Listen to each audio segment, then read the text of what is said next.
หวังว่าเธอจะพบเจอเซฟโซนที่ดีหวังว่าเธอ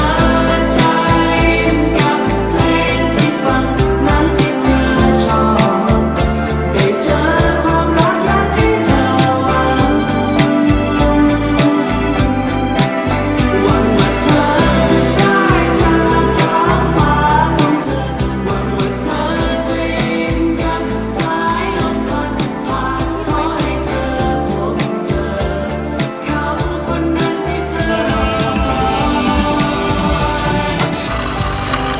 ได้ฟืนมาแล้วเดือนนี้ยาวแน่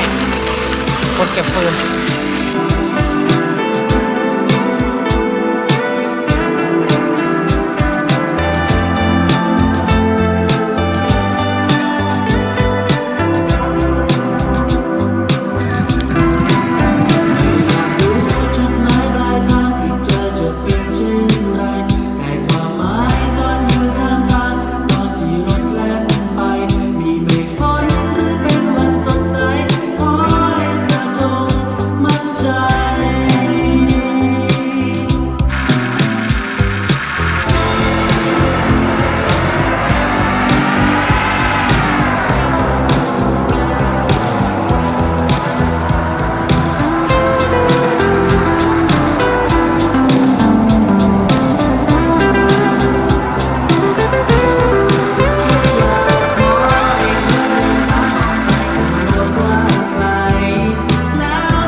แม่งหนาวจริงว่ะ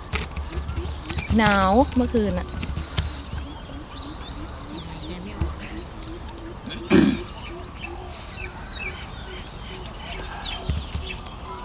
ร้อน